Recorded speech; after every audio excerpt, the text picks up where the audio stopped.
You're tuned in to Steve Megatron on Altered Geek. Hello and welcome to Altered Geek. I'm your host, Steve Megatron Phillips, and in this episode of the podcast, I'm going to be discussing why nostalgia is so profitable, good and bad reboots / revivals, and some of the ones I'm looking forward to or disappointed by. So I thought I would start this out with a little bit of a monologue opinion here, referring to the whole nostalgia and reboots and revivals, and we've seen our fair share of them coming back now, and I think a lot of it stemmed from the fact that Hollywood is running out of ideas, and they have these properties and these franchises that they already own that they don't really have to develop any more to the character base, that they can modify, that they can pretty easily put back together. And the thing about it is, nostalgia is profitable because it's tried and true. What kind of prompted this entire conversation is the fact that I follow a variety of geeky people online, and one in particular, at its Carly Woods, the cosplayer, says that, do you think that our generation is the generation of Netflix, and that they cater and remake shows targeted mostly towards us because we are the ones who are mostly binge watching them? And I think that that's somewhat true.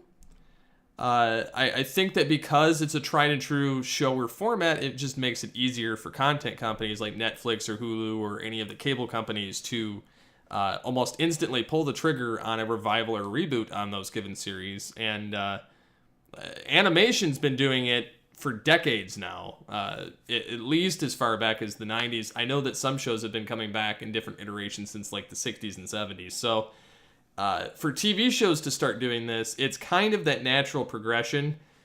Animation has kind of showed this as the new format as time goes on. You know, we've had, what is it, 4 Ninja Turtles programs now. We had the 87, we had the 2003, we had 2012, and now we've got the 2018 edition. So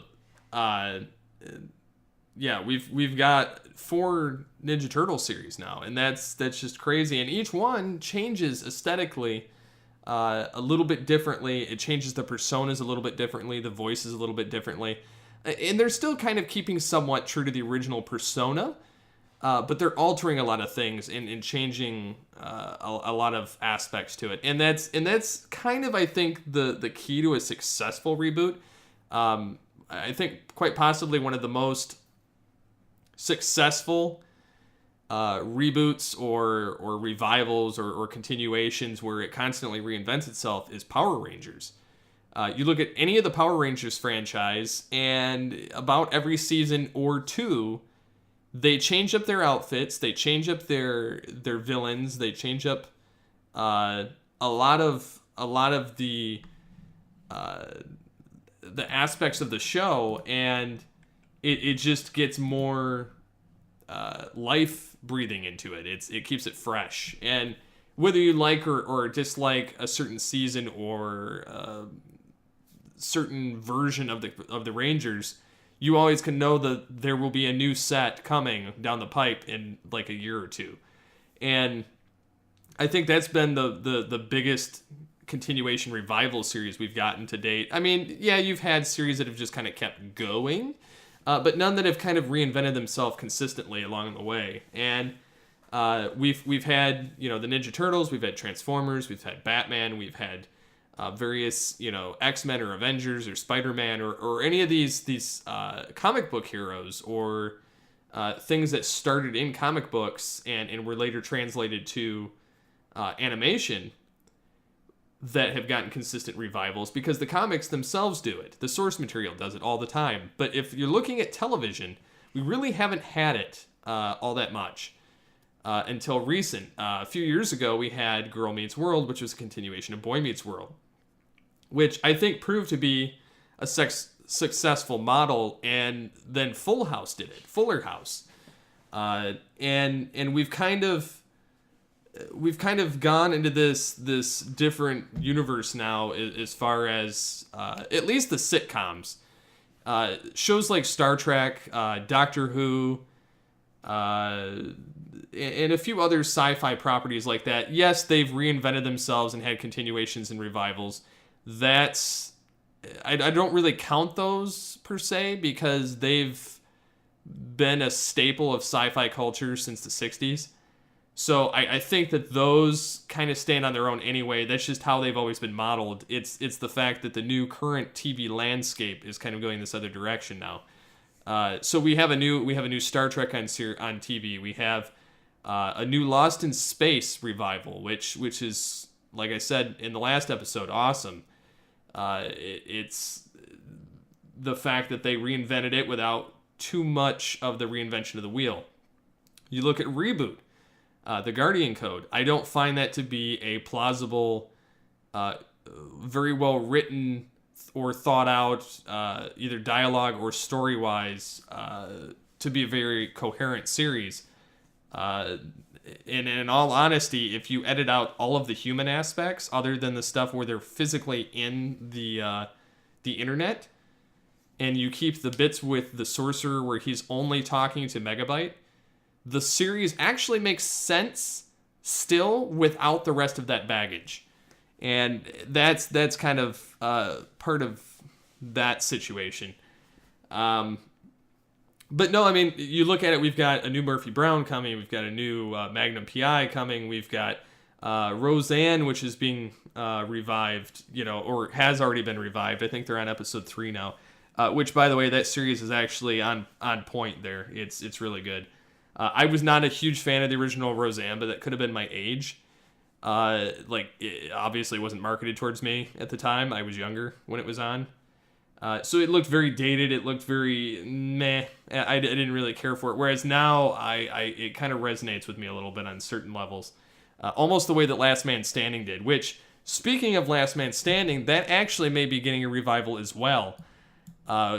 Talking about it kind of reminds me of the fact that we've got not only that show possibly getting revived over at WGN, but we've got a new revival talks of a new Buffy the Vampire Slayer. We've got Nickelodeon rebooting Clarissa Explains It All with Melissa Joan Hart reprising her role as Clarissa. We've got That's So Raven that revived that show on Disney with whatever the new one is of that, with her daughter son taking the key front point on the Visions aspect. So you've got all these different cogs moving now on reboots, and it's kind of interesting to see that this is the way that television's going. I mean, we've even got a new Carmen Sandiego coming to Netflix with Gina Rodriguez playing Carmen Sandiego in that. And we've even got a new Sabrina the Teenage Witch coming to Netflix. And the series is apparently going to be done by Riverdale creator Roberto Aguirre Sacasa. Shared a photo of it on Twitter the other day of the new Sabrina and Harvey from the Netflix series. And it's going to be called The Chilling Adventures of Sabrina. So, and it's a spin-off of Riverdale, so you'll probably see characters from Riverdale show up in that. I'm not exactly sure who's playing who. Like, Harvey almost looks like the brother of, like, Jughead or whatever on this series, the twin. But anyways, yeah, they either that or it's the other kid from Disney that was Austin from Austin and Ally or whatever. Anyways, regardless, they haven't said anything about Salem on that, but so I mean, nostalgia definitely plays a factor in films, in animation, in television. Films, I mean, we've constantly got reboots. We've had, 3 Spider-Man now. We've had I can't even keep track of Batman now because we're gonna have another one with Matt Reeves. So I mean, we've gotten That'll be the sixth Batman. We've got 5 on film if you don't count Adam West. If you count Adam West, then it's 6. But still, like, there's constantly a reboot going on, or a revival of something from old. And I think that as long as our generation is kind of calling the shots on a lot of the media now, I think we're going to see a lot more of it. Especially when the older generation is going to be like, hey, this show did awesome back in the day. Let's bring it back. Because it'll still have some kind of a resonance with childhood and everything. I think they've even got another, Trading Spaces on TLC coming back with the original cast reprising after 10 years of not being on the air, which I remember watching that with my wife when we first had sat down and moved in together, and it was a lot of fun to watch. We've had crossovers, like Supernatural with Scooby-Doo. So we've had a crossover between that, and that was actually really entertaining because not only did it play back to the nostalgia, but the goofiness factor of some of the show that it allows itself to do. And then we've got comics, which actually pull in stuff from the media. So you get the Jason David Frank suiting up as Lord Draken in the live-action trailer for the Power Rangers Shattered Grid crossover storyline in the Boom Studios Power Rangers comic books. So there's all kinds of fun and nostalgia. We've even got Jay and Silent Bob coming up on an episode of The Flash that Kevin Smith directed. I don't know if they're going to actually be playing the characters, but they're suited up like the characters. So it's going to be kind of entertaining to see that regardless of what happens. So, I mean, I think that the landscape has definitely shifted from a lot of... we've shifted from original, like, the 90s were pretty much sitcom and animation. And then the late 90s and early 2000s through the late, through the early 2010s... the teens of this century, we were in a lot of reality shows. And now reality shows are starting to tank and starting to go by the wayside. And so what are they doing to revive television ratings but bring back the 90s sitcoms and the 90s type of media? We've got a new Animaniacs coming to Netflix, or not Netflix, Hulu in, I believe, next year. And it's going to be done by Spielberg again. It's going to have probably some of the original voice cast, if not all. Who knows what the aesthetic's going to be. But regardless, we're in the age of the reboot. And there'll either be some good reboots or there'll be some bad reboots. Now, I think an interesting thing to talk about, aside from the fact that, yes, they're rebooting films too, and things like Men in Black, where it's going to have like Tessa Thompson and Chris Hemsworth, reportedly. And a reprisal with Bill and Ted 3. There's promotional images going around the internet right now of that, where they're in a phone booth, and Ed Solomon, one of the guys that worked on the Bill and Ted movies, had a promotional photo online the other day. And then Indiana Jones 5 will be Harrison Ford's last. Obviously, he's in his 70s, still running around like he's not. But Spielberg's kind of joking that with it being his final time playing the role, that they should essentially have Indy take a different form. And he says we'd have to, he talked about if a woman were to lead the franchise, changing the name from Jones to Joan, and which makes no sense because Indiana Jones, I equate the last name to being the last name, so why would you change that? He says there'd be nothing wrong with it, but that it will certainly continue after this film. I think it'd be fine if they passed the torch on it, but they tried that in the last one with Shia, and it sucked. I'm not saying that it would suck with a female in there. That's not what I'm getting at, but I'm saying that I think there's a right way and a wrong way to do it, and I think that film is just poorly written. But if they're going to go that route, I don't think that they should have to like change Indiana Jones himself. I think they should just create like a daughter for him or something, or like a long lost daughter that kind of comes along the way that he meets, or knows about or something. I don't know. I don't think that it's right to change the character's original origin and turn them into something they're not. When it comes to any film or television series, that would be like making Roseanne a dude. Like, would you want Roseanne as a dude? No, not really. Like, it's the same mentality applies, because technically, if you want to be really technical about it, Tomb Raider is technically the Indiana Jones with a female lead. It really is. So moving on to something that's not so like heated and crazy, what would be some reboots or revivals that you would want to see happen? Now, for instance, we've gotten all different kinds of series over the last 100 years of almost 100 years of television. We're getting close. I would love to see a Gargoyles reboot, or a Mighty Max, or War Planets, because those were 3 series I really enjoyed as a kid. I forgot to mention we even had a DuckTales revival, and Dragon Ball Super. Well, actually, DuckTales was a reboot, but still, there's plenty to go back and redo from the 80s and the 90s, or even some of the early 2000s stuff, and give it a new look and new feel.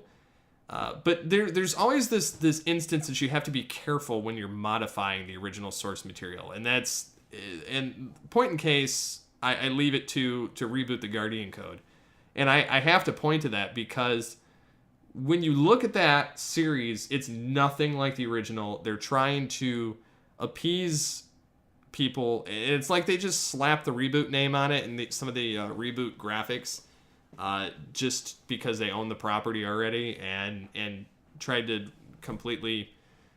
It's basically nothing like Reboot, except for a cameo episode, and so like I feel like they didn't really know what they were doing in that aspect. Whereas you look at series, again, like Power Rangers and some of these other ones, or Ninja Turtles especially, because a lot of the graphics have jarringly changed. Same with Transformers. We got Transformers, we got Beast Wars, we got Beast Machines, we got Robots in Disguise, Armada, Energon, Cybertron, Animated, Prime, Robots in Disguise, and then whatever else, then you've got the Combiner Wars stuff. So, I mean, every series has a different set of aesthetics and different style to it. But essentially, all the characters are still their core purposed selves. A lot of the core of the show is still the same. That's what I mean by, if you're going to reboot it and redo the entire design of the show, either A, create something new, or keep true to some of the aspects of the original stuff. And that's kind of where I see where things can kind of go good or bad in the reboot revival world. So I don't know what you guys think on this. I think it's kind of an interesting concept to kind of play around with series that you'd like to see revive. I think it's time that Babylon 5 came back. I wasn't a huge fan of the original series, but I think that it definitely had some merit.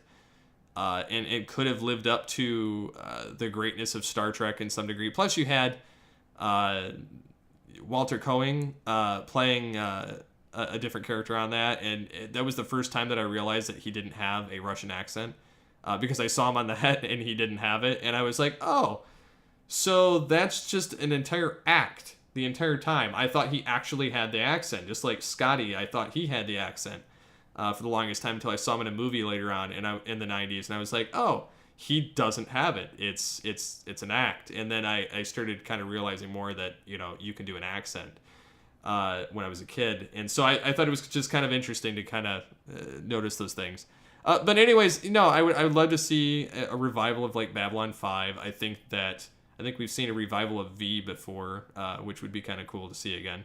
I don't know. There's a lot of sci-fi properties that I could see coming back. I can't wait for Star Wars to have its own television series, which I know is in the works.